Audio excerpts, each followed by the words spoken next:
we're coming on the air on this Friday as a lot of you are probably getting ready for the holiday weekend. But hang on, tons of flights are getting canceled, partly because there's not enough people to actually fly the planes. Coming up, we'll look at airlines may not be ready for this travel surge, with people starting to emerge from their COVID cautious positions. We'll also take it to Ukraine, where Volodymyr Zelensky says he feels like Bill Murray.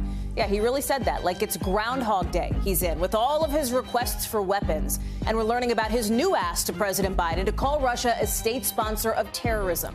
Why that might matter. Plus, we go behind the scenes on a story of a woman who says she was raped by a Russian soldier. In tonight's backstory with Molly Hunter. That's later on. Plus, Twitter saying no deal to Elon Musk, pulling out a so-called poison pill to avoid a hostile takeover. Why the company's trying to say no thanks to the $43 billion Musk says he can offer. And just as we were getting the show ready for air, the president and the vice president released their tax returns. But for everyone else in America, filing yours may be a little trickier than usual because the IRS says this is going to be their toughest tax season yet. We'll explain why and what it means for your refund. And with COVID cases up a little in some parts of the country, we're looking at one woman's battle with the virus for more than 2 years. A closer look at the 23 million Americans with long COVID in tonight's original later on in the show. Hey, I'm Hallie, and right now it is getting busy at airports all across the country. And I hate to be the bearer of bad news, but the chances of a travel nightmare are, pardon the pun, sky high. It's true. Over the past few weeks, we've seen cancellations, we've seen delays with the spring travel season ramping up. And with summer right around the corner, it's possible this weekend could be a preview of what to expect in May, June, July. Today and Monday are expected to be the busiest days at the airport over this holiday weekend. Look at some of these numbers. In just the past week, right, the TSA screened something like 2 million people a day. That's up nearly 1 million since last year, just a little short of where we were before the pandemic. But there's something that's not back to where it used to be before the pandemic. Airline staffing.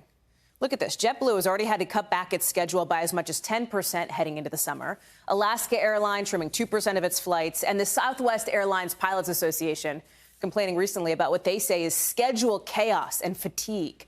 It's all coming as COVID cases are going up more than 10% over the past couple weeks because of those Omicron subvariants that are spreading really fast. So let's get a look at the big picture here with Miguel Almaguer, who is joining me now live from Los Angeles. Miguel, great to see you.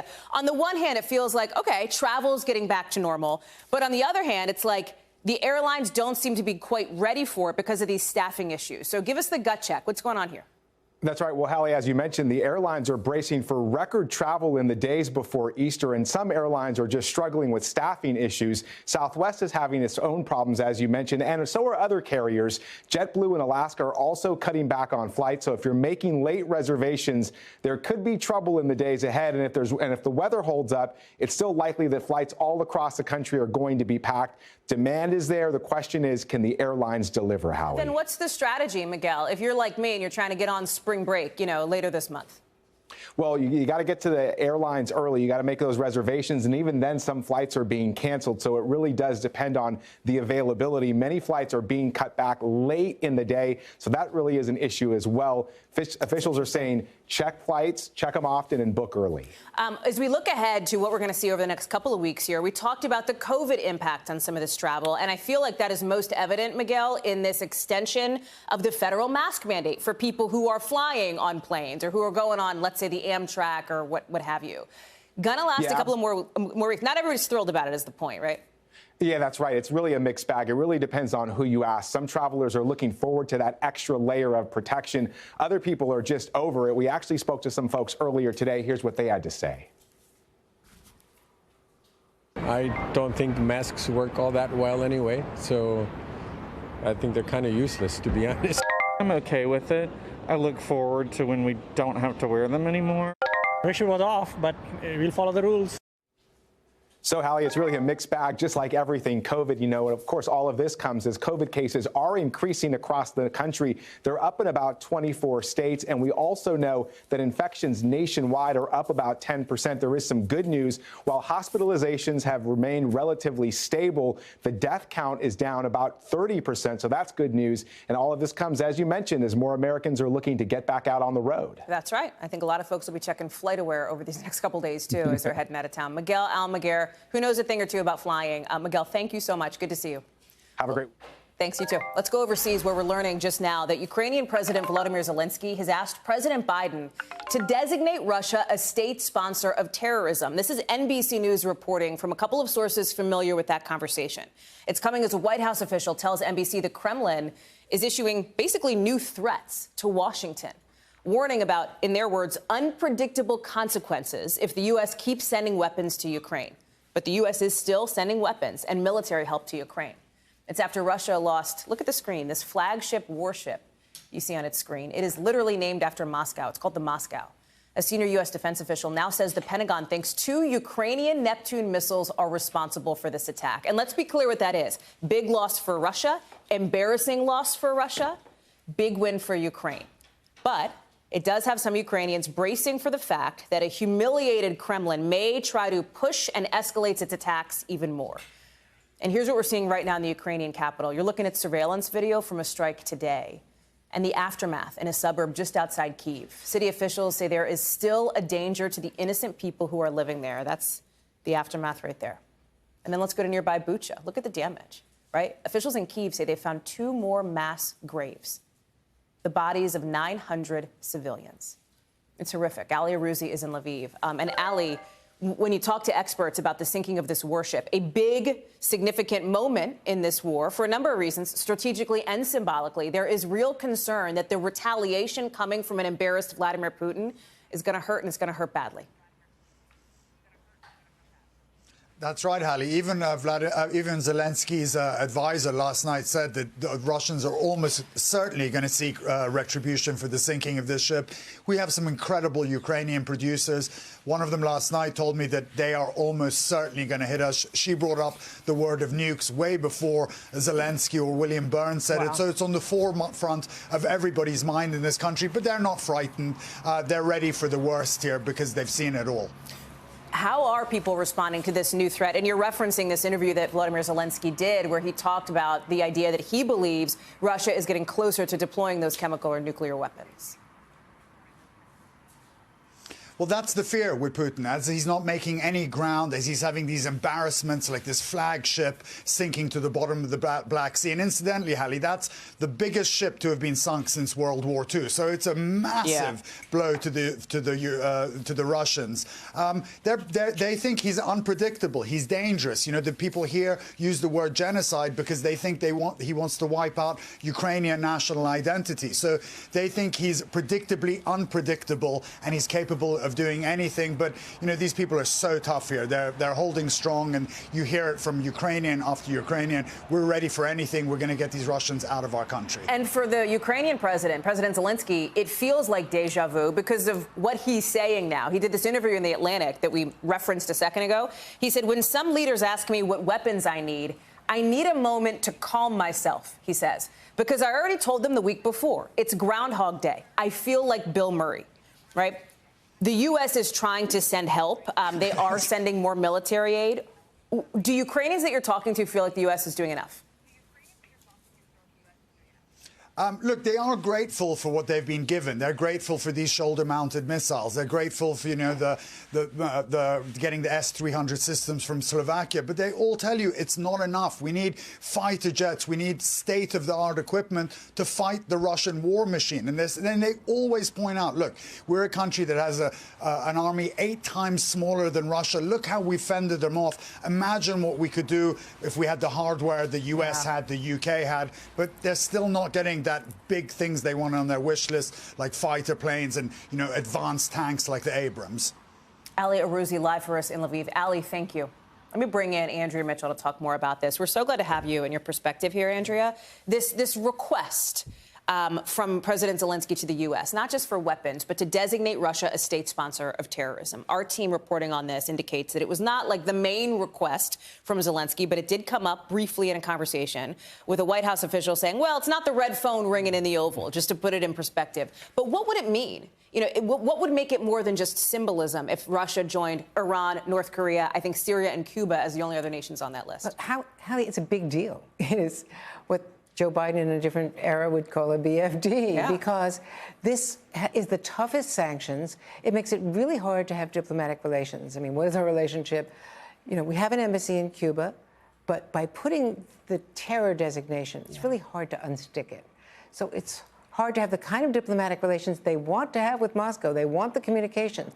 But we have an embassy there. But how do you do that if we've called them a state sponsor of terror? Still, on March 17th, the last time that Tony Blinken was asked this question, he said, there are all options on the table. We're not leaving, anything out here. And Jen Psaki the same day said the same thing. So this has come up.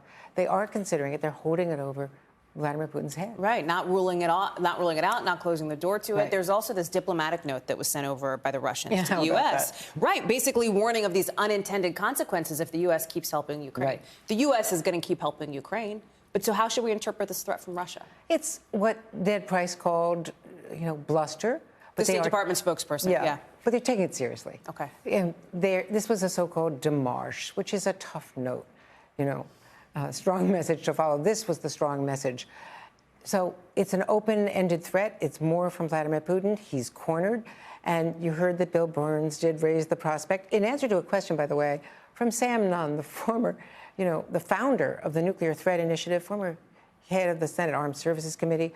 What do you think is the possibility that they would use nuclear weapons? And he said, when he's cornered, you don't know what he's going to do. Right. Bill Burns is the guy who actually is the only U.S. official who has recently met with Vladimir Putin face-to-face in November. And it was a complicated meeting, warning them against going into Ukraine. He knows Russia better than anyone. He was the ambassador in Moscow. So he knows Russia. He says, look, we're watching. We have seen no signs of them moving the elements. The CIA, which is, in charge of, we've seen no signs that they're moving elements to use tactical weapons. But you don't rule anything out with Vladimir Putin. Let me ask you to put on your chief Washington correspondent hat as opposed to your foreign affairs correspondent hat here because, well, a little of both, I guess. Finland, saying it's very likely they're going to join NATO. We know that there needs to be approval from the U.S., the Senate to be able to do that.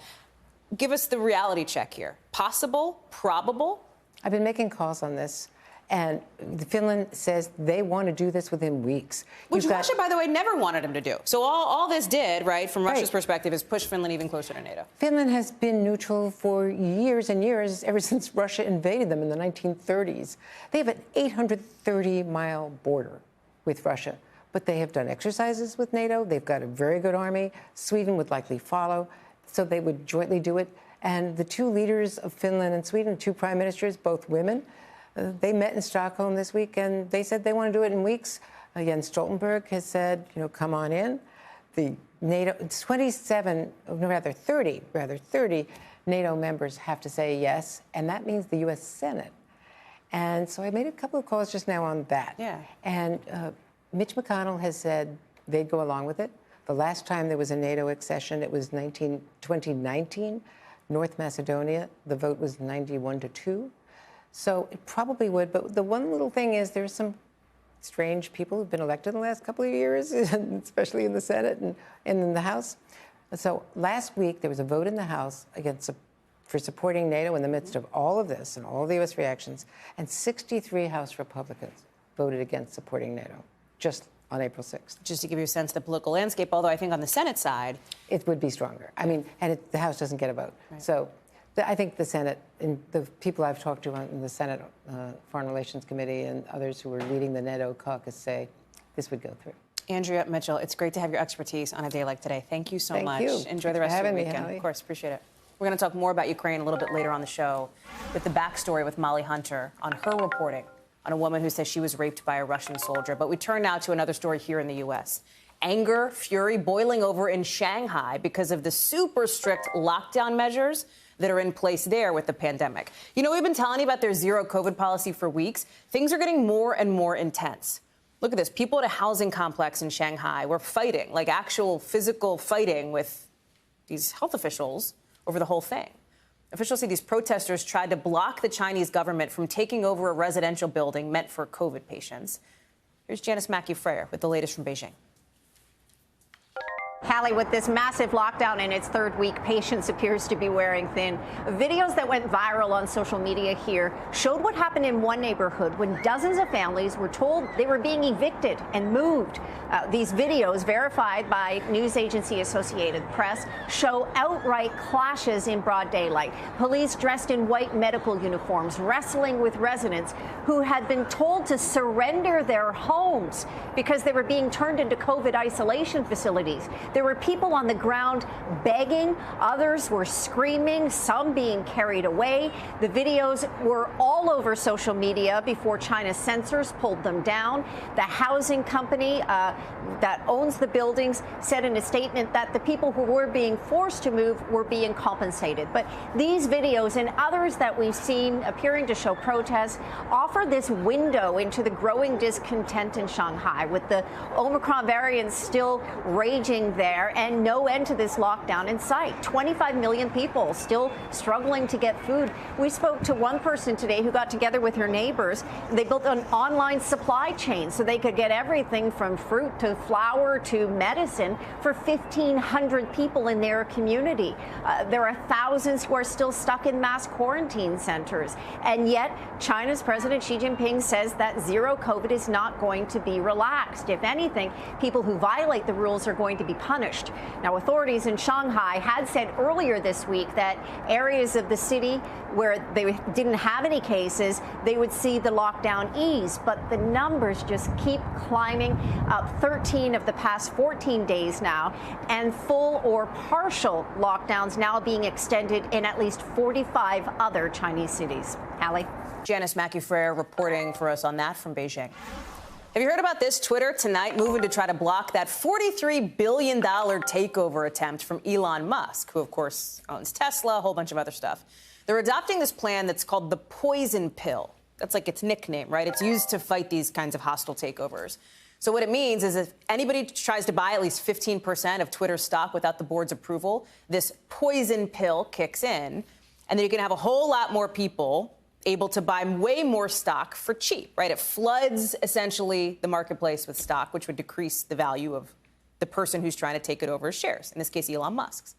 Twitter's saying today that it'll reduce the likelihood that, in their words, any entity, person, or group gains control of Twitter, but added the plan doesn't stop the board from accepting an offer. Joining me now on this is Vaughn Hilliard. So, Vaughn, I want to get to the big picture context in a second, but for this instance, this is really about, it feels, Twitter looking to buy some time and force Elon Musk to the negotiating table rather than have this be a hostile takeover in which they have no say.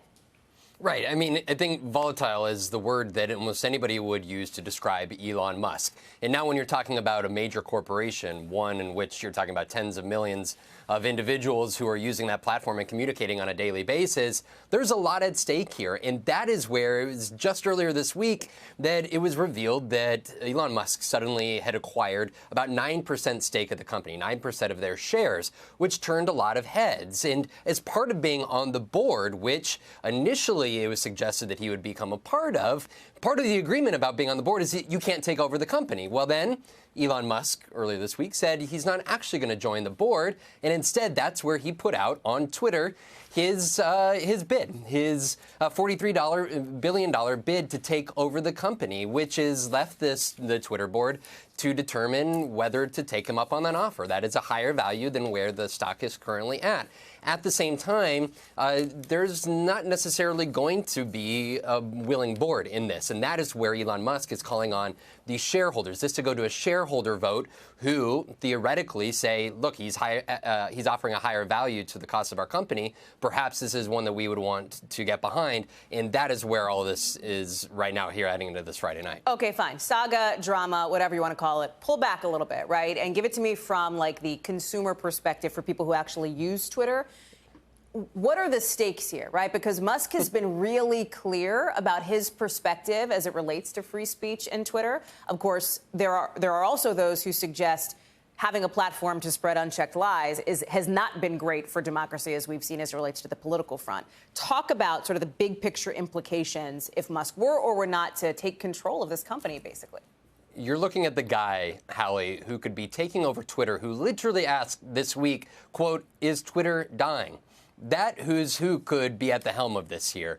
He has called himself a free speech absolutist just here in the last month, suggesting that it was wrong of Twitter to bar Russian state media platforms from posting online. There are questions about what would the future of Donald Trump's presence on Twitter, but also QAnon platforms, far-right white supremacist platforms. What would their future look like on this platform? Because he is of the belief that it should be an open communication line and that it's not for a private company, despite this private company being one that started from the ground up, controlling the levers over who is allowed to speak and who is not. There are major questions, if Elon Musk were to take over, about what the future of this major communications platform would look like. Vaughn Hilliard, thank you so much for staying on top of that for us. Appreciate it. Thanks, my friend. In New Jersey right now, local officials are doing tests to see if there's any radiation at a New Jersey high school that could be putting more than 1,000 students at risk after reports that more than 100 people linked to the school have been diagnosed with brain tumors. Environmental scientist Al Lupiano started researching the potential connection after his sister and his wife were both diagnosed with the tumors on the very same day. They both went to Colonia High School. And by the way, Lupiano was also a student there, and he himself was diagnosed with a tumor 20 years ago. They weren't the only ones. Lupiano says his doctor told him their case was like being struck by lightning. It's just not normal to have two people with something that's 1 in 100,000 know each other, let alone be married to each other. When Lupiano started looking into it more, he ended up identifying 103 people, including himself, all connected to the school, who all had similar cases. They'd all gone to this school, Colonia, between the years of 1972 and 2000. Lupiano found some outliers, including the case of a 2014 graduate. Officials in this town in New Jersey say they've reached out to agencies like the EPA, the CDC, the Department of Health in New Jersey to investigate. Jesse Kirsch is following this story for us. And Jesse, you've been talking to experts about this. What are you hearing about the chance, right, that this is simply some big, strange coincidence? Yeah, Hallie, at this point, the short answer is it seems to be too early to tell. One neurologist a short time ago telling our team that it's unclear, based on what information is out there right now, if there is an environmental link. And I think that doctor, it sounds like, wants more information, just like the families impacted, just like the township here in New Jersey that is impacted by all this as well. I should note, just within the last hour or so, we have heard from the EPA now. So the EPA is acknowledging it is aware of this situation. We know that the State Department of Health is aware and offering its assistance as well. But the township has already taken upon itself to be proactive because they're worried about the bureaucracy of getting the state and federal government involved and how much longer that could take to get to the bottom of this. Well, that's part of it, too, because there's about 1,000 suspected cancer clusters reported to health departments in states every single year, according to the American Cancer Society. And a lot of the times, for the ones that even do get studied, the results are inconclusive, right? So how do you collect data on something like this, especially when, as Al Lupiano, the scientist we've just met, knows, some of this stuff happened decades ago in the early 70s? Yeah, so already the school district says that it is testing the school property. It says that it has put little devices about the size of hockey pucks inside various places in the school, and that those devices are collecting air samples. It says they're also going row by row on the school property. The mayor of the township, of Woodbridge Township, comparing it to like taking a lawnmower and not missing a blade of grass. So he says they are going line by line across the school grounds, and they are looking for elevated levels of radiation to see if there is anything there. But for the time being, Hallie, the school remains open. They had classes this morning, but the mayor tells me they are now out. They left early for the day on this Good Friday, and they're now going on their spring break for the next week. What's the solve here, Jesse? Like, what's the fix if they do find something? You know, that's a big question, and I think there are a lot of different agencies, a lot of different levels of government that would have an answer for you on that. And that gets back to why the township moved quickly. I asked the mayor if there's a consideration for closing down the school. He said that would be a decision for the superintendent to make. And they're just trying to get any results. But those results of what they're already doing, he says, are weeks away to begin with. And I also want to note one other thing, and it kind of gives you the reality of this whole situation and puts it in perspective. So Al Lupiano and his wife, Michelle, both have those tumors. Both of their tumors, they say, are non-cancerous. They are, broadly speaking, okay. They have ailments that are going to be with them for most of their life. His wife says that she is about 80% deaf in one ear, and Al has issues as well. But his sister passed away in February. Her daughters, two of her daughters, are students at that high school this very day, Hallie. Wow. Jesse Kirsch, glad to have you out there. Glad to have you reporting on this story for us. Thank you for bringing it to us. Appreciate it. Coming up here on the show, you know what Monday is. It is tax day. But here's what we don't know, when you might get your refund. That's a little less certain. Coming up, we'll talk about why the IRS is struggling. Plus, Tremaine Lee checking in with a group of black crypto enthusiasts, why they say investing in crypto could help marginalized communities. We're going to be right back.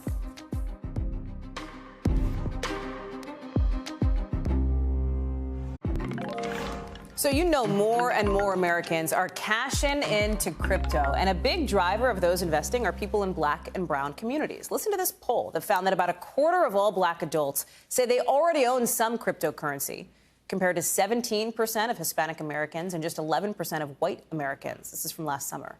They say investing in crypto, some of these folks, is a way for marginalized communities who historically have been excluded from institutions and ways to build wealth to finally have that chance. Joining me now is Tremaine Lee, who's been digging into all of this for his new podcast coming out. Tremaine, it's a fascinating look at the way that some people see investing in crypto as a way for black and brown communities to make money, to get financial freedom. Explain that. That's right, Hallie. First of all, for many of these communities, when we think about the massive wealth gap, the average black family only has 1/8 of the wealth of the average white family. And part of that is because of barriers to access, right? Folks who are crypto enthusiasts say, you don't have to have a fancy job and a 401k to get access. You don't have to go into a bank if there are banks in your community. Let's not forget, these marginalized communities are overwhelmingly underbanked, right? You don't have to walk in there and show your face and feel any kind of discrimination. You can actually, it's peer-to-peer. You can set up an electronic wallet and you're already engaging in this kind of new commerce. But also, many folks said this is just like a can't pass up real estate deal. We've seen people become millionaires off of Bitcoin, and it's still early, it's still developing. And so folks are saying black folks, the black community, historically economically dispossessed by the institutions and system in this country, it's time to get in, get down, and start building wealth from the beginning. Okay, but give me the flip side of the coin, right? Because, Tremaine, when you and I talked a little earlier this afternoon, I got a lot of Twitter feedback on, well, wait a second, this is maybe too good to be true, right? That there are still vulnerabilities in this system, particularly for some of these people in marginalized communities.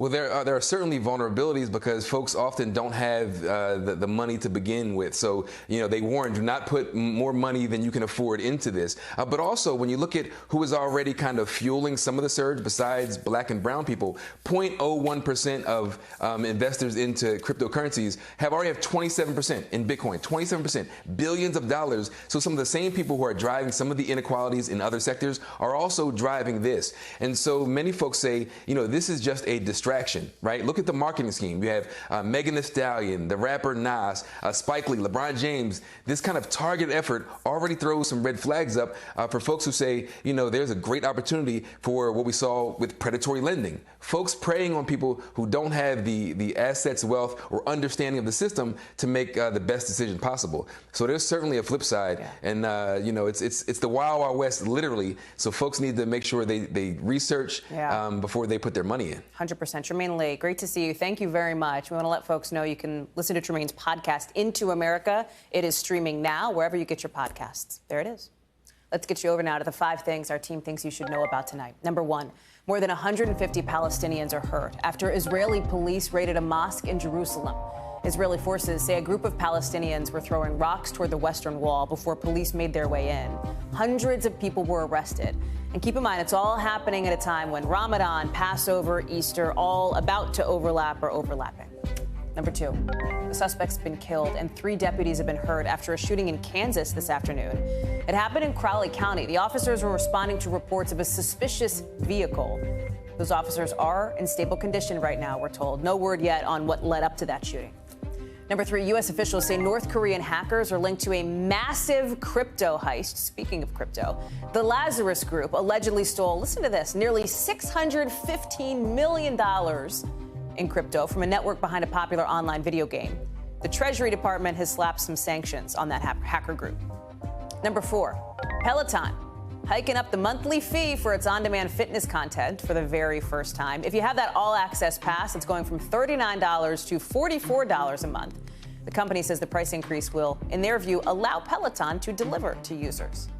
Number 5, the first full moon of spring will be out and about this weekend. April's pink moon is named for the flowers that bloom, of course, here in this country and on the continent during the season. And even though it's not actually pink, some space experts say, hey, you can say it's a little rosy, I guess. Get outside, check it out. You can see it till Monday. We've been covering all the news out of Ukraine, including reports of violence against women. We're talking with our reporter in Kyiv about that and our backstory coming up. And then later this hour, it's a problem some people have been dealing with for years now, long COVID, how doctors and scientists are trying to get a better handle on it.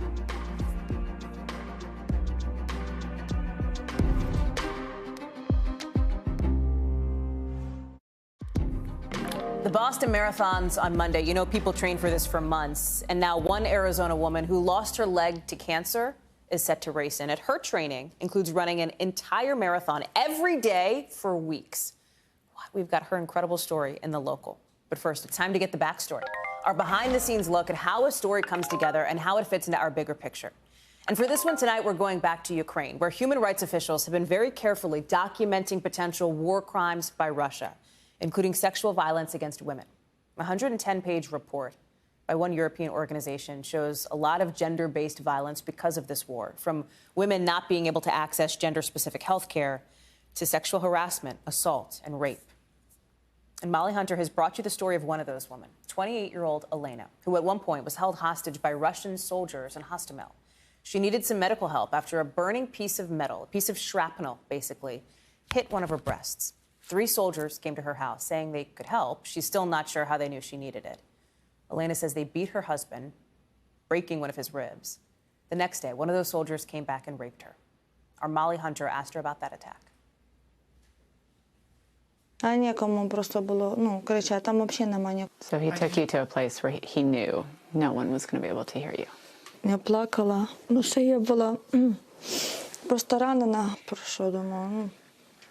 Ну, статися жива, я навіть не знала, що буде далі. Molly is joining us now from Kyiv. And Molly, we're glad to have you with us to share a little bit more on this incredibly important story and how you were able to tell it. Because this is, you know, as reporters, we sometimes have to talk to people on the worst day of their lives, right? Or just after the worst day of your lives. How did you get Elena to be, especially so fresh from this trauma, so open? I mean, saying God will judge him, you know, on the soldier to you. Yeah, Hallie, that really struck me as well. And that was, of course, answering kind of how are you feeling now? Are you angry? What would you kind of tell this person if you saw him again? And that was her answer.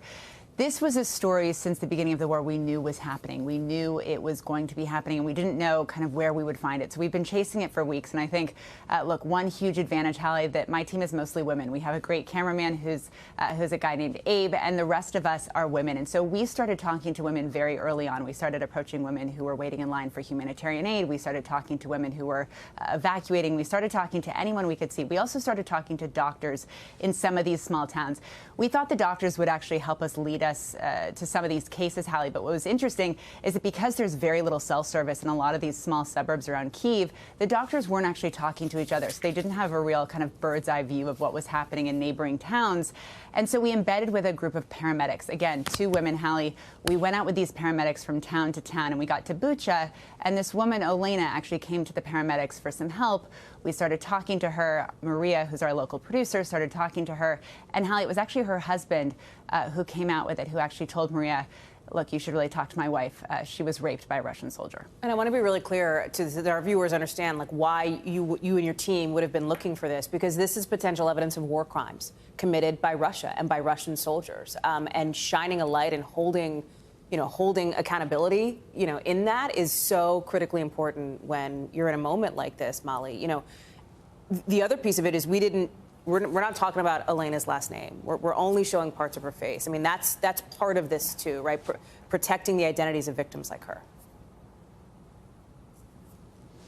That's exactly right. And look, when war crimes prosecutors, and they're already on the ground here, they're looking for evidence. Part of that, part of building a case and part of building a case to actually prosecute war crimes is eyewitness accounts. And look, what we have gathered isn't necessarily something kind of admissible to court, but it is eyewitness accounts like this, which allows the General Prosecutor's Office of Ukraine, which allows International Criminal Court investigators to start talking to these women and to start really gathering additional evidence to pair with their future prosecutions, hopefully.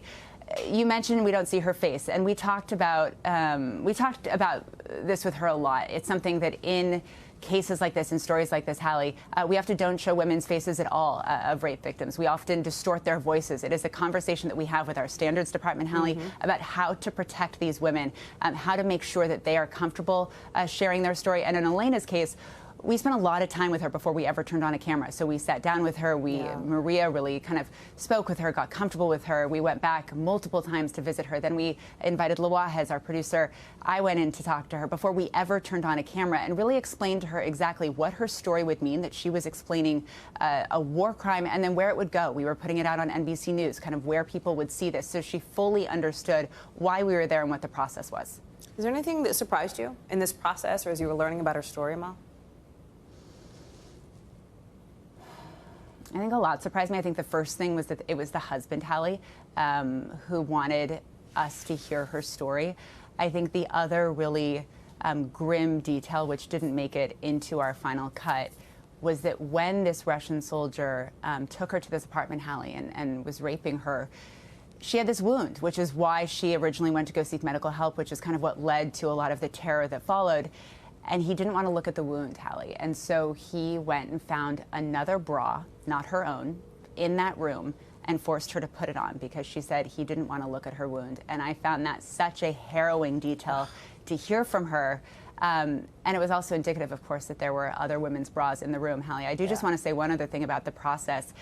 Is that it was really different for me than it was for Maria, who's the Ukrainian producer who I've been working very, very close with over the last 6.5 weeks. She was hearing this testimony in her native language. So she was talking to Elena. Even though I was sitting across from Elena, I was holding Elena's hand. We were making eye contact.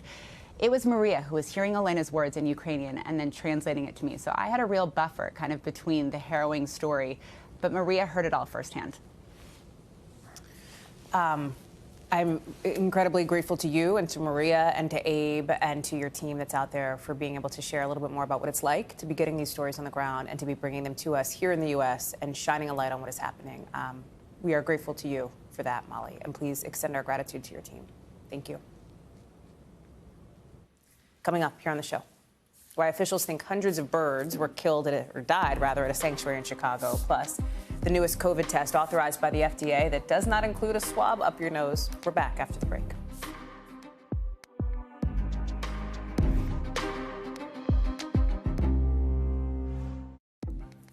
In a couple of minutes, we'll show you how Major League Baseball has been honoring Jackie Robinson today, 75 years after he became the first black man to join the league. But first, NBC News covers hundreds of stories every day. And because you couldn't possibly read or watch or listen to them all, our bureau teams have done it for you. This is what they tell us is going down in their regions in a segment we call The Local. From our Midwest Bureau, officials say a bird flu outbreak killed more than 200 birds at a nature preserve in Chicago. The federal government's conducting some tests to see how this virus got there in the first place. We've mentioned before on this show that area is seeing a pretty bad bird flu outbreak. It's hurting farms and parks, clearly. From our Northeast Bureau, legal sales of marijuana are coming to New Jersey next week, starting the 21st. Adults over the age of 21 can buy cannabis without a medical card. Voters actually approved this whole thing back in 2020, but it took a minute to sort out licenses and regulations and all that. And from our West Coast Bureau, an Arizona woman who lost her leg to cancer is close to reaching an incredible world record, running 102 marathons in 102 days. You heard that right. Jackie Hunt Broshma says running changed her life and gave her freedom. She's set to run the Boston Marathon Monday. That'll be number 92. That is so incredible. You got a lot of people, Jackie, rooting for you. Can't wait to see how she does in Boston. So, right before we were coming on the air, we saw the president and first lady releasing their tax returns for 2021. They made a little more than $600,000 last year and paid more than $150,000 in federal income tax. But the real news out of this, that the First Lady had income at all. Remember, Jill Biden is working at a community college. She's teaching, so she is making her own income. The vice president and her husband released their tax returns, too. They made about $1.7 million and had sold their home, by the way. We're talking taxes, of course, as you are probably thinking about taxes. You know Monday is tax day. Today's April 15th. That's usually tax day. This year, it's Monday the 18th. Right around the corner. And by the sound of it, it's not going to be an easy one for the IRS. They say they're facing their toughest tax season ever. And you might be thinking, wait a minute, this is what the IRS does. This is like their Super Bowl. What's the issue? Well, same thing that a lot of companies are facing, a big labor shortage. On top of that, the IRS still hasn't caught up from last year. They have still 6 million unprocessed returns from then, 5 million more than they usually do. Money expert Kristen O'Keefe-Merrick is joining us now. Kristen, biggest question, right? If the IRS is short-staffed, is it going to take longer for people to get their refunds? Well, yes, because if you're filing right now, then you're already a little late to the game. But yes, the short answer is they're understaffed. They have no money. They're dealing with additional work, too. They're the ones that have been responsible for the distribution of a lot of the stimulus relief. So they have an additional amount of work on their plates as well. So it's kind of a big old mess, to be honest. So the quickest way to do this is to file electronically and to make sure that if you're receiving a refund or you owe, you make sure that you tie your bank account to your filing, because that'll be the quickest way for you to send money back and forth. If you look at the numbers here, the IRS last year had 15,000 employees, but got 240 million calls. You know, I mean, this is a bananas amount of calls to a workforce that's relatively small, same size as it was back in 1970. How did it get this bad? Major decades of underfunding, longstanding budget cuts, particularly during several administrations. The combination of the budget cuts, the labor shortage, and the fact that they really do pay quite low. They pay minimum wage. So there's so much competition already for jobs. It's become a really tough situation for them. When they say this is going to be, when the federal government is acknowledging that this is going to be a tough tax season, like as a money finance professional, what does that say to you about this moment that we're in? I mean, I think it's just indicative of the larger story that we're living through, right? We're living through a world which nothing seems to be working properly. And I think that the IRS is just one more example of that, unfortunately. And it's unfortunate that it is our government, and it's unfortunate that it is this huge bureau that has so much work to do. But it's, alas, it's what we have to deal with at the moment. Kristen, thank you so much for breaking that down. I can't imagine how busy this season has been for you, so I appreciate you making some time for us, too. Thank you. Absolutely. Turning now to the fight against the pandemic, and there's this new tool now in the toolbox. The FDA has authorized the first ever COVID test that uses a breath sample. So you breathe into it, you don't stick something up your nose. It's not an at-home thing. The test has to be done by somebody who's been trained on it. And you can see it. It's pretty big, right? The company that makes it says it's like the size of a carry-on, but it can give you results in just about 3 minutes, according to the FDA. But if the test result comes back positive, the agency says, yes, go get a confirmatory test, meaning go get a PCR or something like that. It's going to be a big help, though, with some parts of the country dealing with an uptick in COVID cases. We've seen that because of the BA2 Omicron subvariant. And as we stick with COVID, we want to bring you tonight's original with in-depth reporting on a topic we've been keeping an eye on. And this one, what happens with people who got COVID a while ago and who are still suffering from it? A new study from Stanford University has some findings on this. Turns out that COVID patients, some of them, can harbor COVID in their intestinal system, basically, for months after getting infected.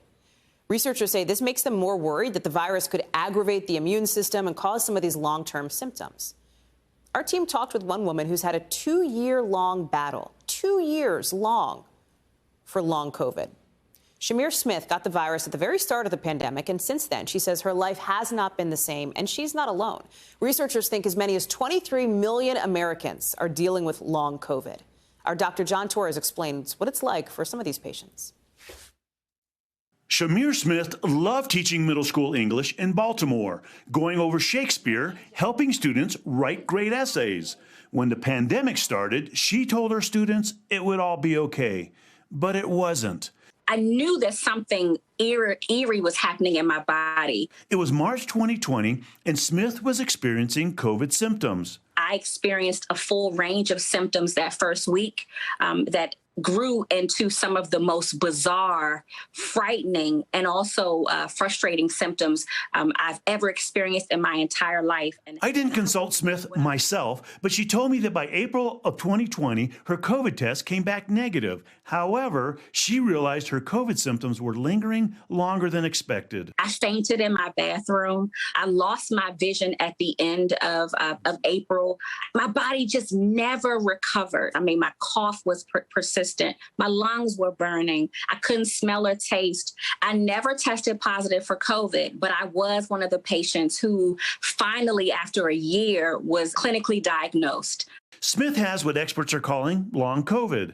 The World Health Organization defines it as the constellation of long-term symptoms that some people experience after they have had COVID-19. Symptoms said to last for at least 2 months, including fatigue, shortness of breath, persistent cough, and aches. One of the researchers that works with us, she said it well. She said COVID didn't kill them, but it killed their life in some ways. Epidemiologist Shruti Mehta is leading a study at Johns Hopkins University that wants to recruit 25,000 participants. The goal, understanding long COVID better. One thing that we've learned is that no one is immune. Medical research around long COVID is in the early days, and experts are only beginning to understand how many people are affected and for how long. I kept saying, hey, I'll be back in August of 2020. Then it became, I'll be back in January of 2021. But when I realized in August of 2020 that I was not going to be able to go back to work, I think I sat in my room for about 2 days and I cried. Her symptoms are life-changing. I get migraines 16 to 20 times a month. Fatigue is still a big issue for me. It's hard for me to walk because every now and again, I'll get this intense joint pain. The Biden administration announced a plan to prevent, detect, and treat long COVID. It includes accelerating research, expanding long COVID clinics, and supporting workers with long COVID. And Senator Tammy Duckworth and Representative Ayanna Pressley introduced a bill to fund more and expanded long COVID clinics. But for many suffering from long COVID, they're finding support with each other. Some joining long COVID support and advocacy groups, others participating in studies like Mehta's at Johns Hopkins. Their feedback critical to moving the research forward. We feel what they're feeling. The more participants that we can get, the faster that we can run, the faster we can learn. Learning from patients who, like Smith, still await answers as they continue to live with long COVID. I miss what I do. I miss what I did. And sometimes I have a hard time placing tense because sometimes it's hard to remember that I don't do it anymore. Dr. John Torres is joining us now. And that's such an important story, Dr. John, because I think there's this moment where a lot of people feel like we are moving past the pandemic here, but there are still millions of Americans who are dealing with some of these symptoms and a lot that researchers don't know about it. What I found interesting about that story and in reading more about this is that there is some hope that this could actually accelerate different kinds of potential breakthroughs when it comes to illnesses, right? And Hallie, you're correct. And unfortunately, for better or for worse, this has been a very huge experiment across the world with millions of people, almost 500 million people getting COVID. And so that gives them a huge database of what to look at and see what's happening here. And one of the things we are learning is, yes, this viral illness, even though it might go away, it can leave behind some symptoms and some other issues that we don't know how long those are going to last. And we don't think that's unique to COVID. It could be happening to other things as well. But what's happening now is we're finding out that researchers are coming together, they're sharing data, they're sharing information, and that is certainly accelerating that research as time goes on, and we think that's going to expand to other fields of medicine as well. And so I hate to say there's any silver lining to all that's happened over the last couple of years, but this is one of the things that might certainly come out from it, Hallie. You referenced that $1.5 billion study, right? This long COVID research plan that the White House wants to fast track. What is the timeline for when we might start to get some answers here, Dr. John? You know the medical field. You know how long some of this stuff takes. What's realistic? So the timeline right now is something we don't really know because what they did in this, basically assessment. And what they want to do is they want to go ahead and have HHS, the Health and Human Services, to start a plan to get everything coordinated, because up until now, it's been a bit hodgepodge around the country of different clinics and different researchers. Pulling that together, that obviously takes money. They put some money into this, but some critics are saying it's not quite enough and for long enough. But we know this is going to go on for a while, and we know this is something that's going to happen possibly for years or decades from now. So getting it now and understanding it now is important for these people going forward and moving forward, Hallie. Dr. John Torres, great to see you. Thank you for bringing us tonight's original. Really appreciate it. When we come back, longtime California Senator Dianne Feinstein pushing back against some new reports that she may not be fit to serve in office. What the 88-year-old is saying about her record next.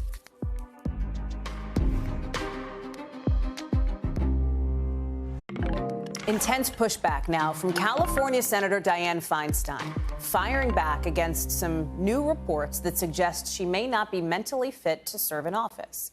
A report by the San Francisco Chronicle said multiple colleagues, including Democrats, including several, they say, Democratic senators not named in the piece, are questioning whether it's time for her to step down. The report said that these lawmakers and some of Feinstein's own former staffers have noticed her memory rapidly deteriorating.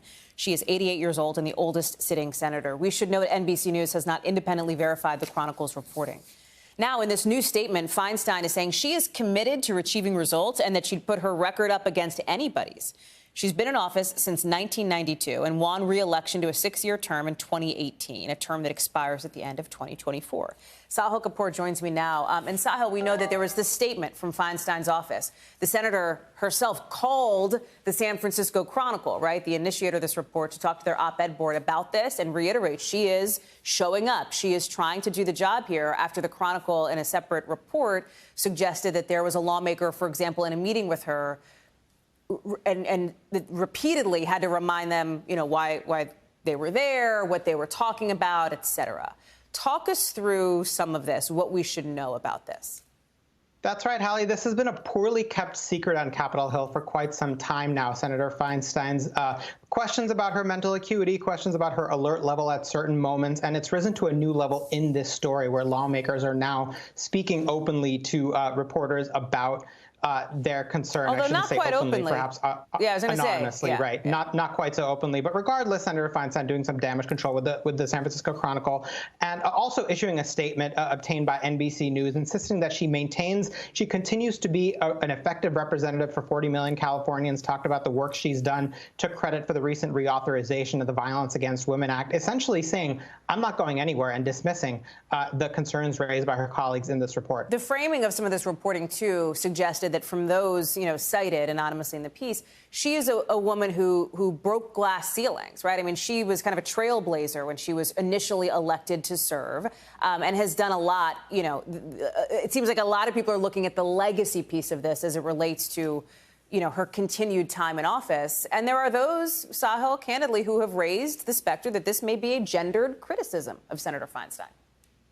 And Hallie, nobody's going to take that legacy question away from Senator Feinstein. She's been at the forefront of a number of issues, chaired some committees. She's been a vocal fighter, for instance, for gun control. But there are a couple of reasons why, it seems to be a little bit different this time. The first is that she's going to be 89 in 2 months. That number is only moving in one direction. These trends that her lawmakers are talking about tend to only move in one direction as well. And the fact that the San Francisco Chronicle, her home state paper, has written about this, they splashed it on the front page of their paper yesterday. It got a lot of attention in California. It's a kind of a different scenario than it has been in a previous instance. For instance, a year and a half ago, when the New Yorker magazine wrote about this, she dismissed it and the story kind of went away. The question is whether it will go away this time. The Chronicle followed that up with an editorial today saying that Democrats should go public with their criticisms if they feel this way, and that she should resign. I would expect to hear some more about that in the coming weeks and months, Hallie. Sahil Kapoor, thank you so much. Appreciate it. Major League Baseball today honoring a giant of the game, 75 years to the day after he debuted for the Brooklyn Dodgers. Of course, we're talking about Jackie Robinson to wrap up the show. The first black man to join the MLB, considered one of the greatest players of all time. And they're honoring his legacy today. Every team, look at that number 42. Every team has a 42 on their jersey. New York even lighting up the Empire State Building in the Dodgers colors. Robinson was also honored with a street sign in New York at a ceremony attended by his family members and baseball greats, including Ken Griffey Jr., who said he and even his dad would not have gotten where they were if it hadn't been for Robinson. What a special day. What a special legacy. That does it for us this hour and for this week. I am off next week, but you're going to be in very good hands. So we'll see you on Monday, and then I'll see you the week after that. Thank you so much. Have a great weekend. Coverage picks up right now.